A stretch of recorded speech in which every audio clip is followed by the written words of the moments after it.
Y का अच्छा question मिला। कह रहे हैं कि the area between x equals to y square, तो तुरंत रुक जाओ और x equals to y square का पहले भैया पैराबोला बना लो। तो देखो अब 12th क्लास में सारा बेसिक आता है।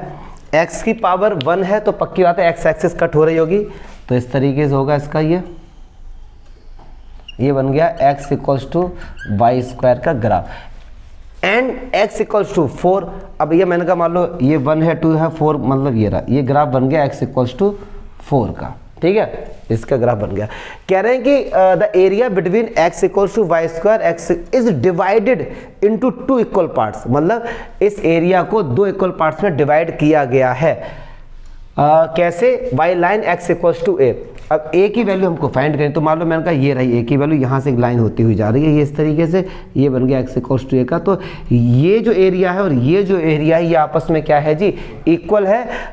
तब आपको a की वैल्यू फाइंड करनी है। अगर एक बात सुनो, अगर x इक्वल्स टू a तो यहाँ इसके कोऑर्डिनेट क्या होंगे a, 0 और ये 4 है तो इसके 4, 0। मुझे नहीं लगता यहाँ तक कोई डाउट होगा। तो पहले हम निकालें, यहाँ पे नामकरण करो O A B C और D और ये E, इसका नाम बेफालतू यहाँ नामकरण मत करो, चलो मरन दो।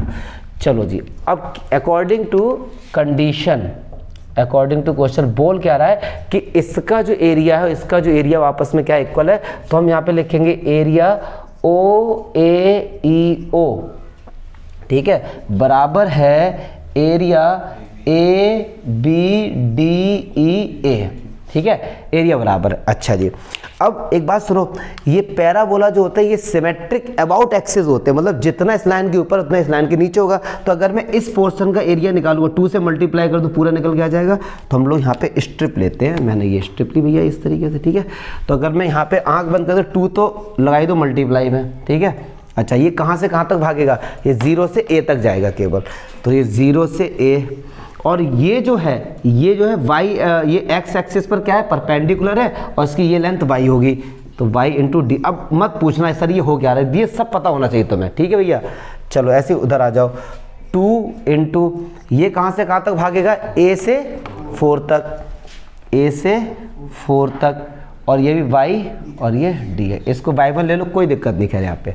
चलिए जी, अब देखो यार, एलिमेंट x में तो फंक्शन भी x में होगा, तो ये इसको टच कर रहा है। अब इसके कर पे जाओ, यहाँ से निकालो y की वैल्यू कितनी आएगी, √x, कितनी आएगी जी, √x और dx, और ये भी 2 इंटू a टू 4, y कितना आएगा, √x और ये dx।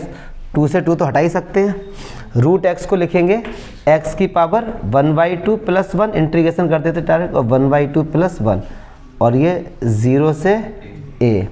ऐसे यहाँ पे x की पावर 1/2 + 1 अपॉन 1/2 + 1 और a से 4।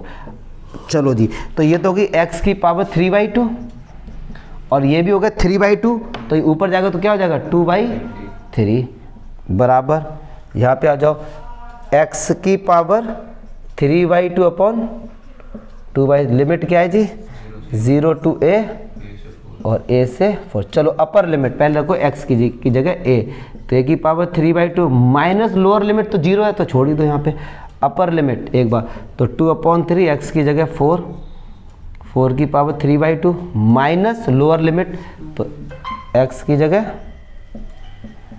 मुझे नहीं लगता यहाँ तक कोई डाउट होगा, ठीक है।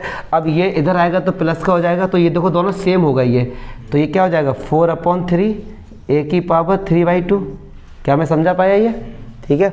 और ये हमारे पास हो गया 2/3 और 4 की पावर 3/2, तो 3 से 3 चला गया और 2, तो ये हो गया 2 इंटू a की पावर 3/2 और 4 इंटू 3/2। यहाँ तक कोई दिक्कत नहीं होनी चाहिए, 2 आ जाएगा इधर ये, तो ये a की पावर 3/2 और ये 4 की पावर 3/2 अपॉन 2, ठीक।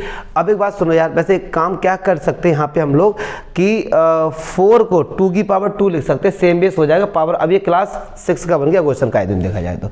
अब यहीं से मारो गोली, a की वैल्यू निकालनी ना, तो 4 3/2 अपॉन 2 और 3/2 का क्या हो जाएगा 2/3, दिस इज योर आंसर। क्यों कैलकुलेशन करोगे ज़्यादा, इधर की पावर जब इधर जाती उल्टा हो जाता ना तो 3/2 का क्या हो जाएगा 2/3। अब ज़्यादा दिल पे मत लेना कि सर एक ही वैल्यू इतनी हार्ड आनी भी आएगी या क्या दिक्कत है, 12th में थोड़ा लिख लो इसको।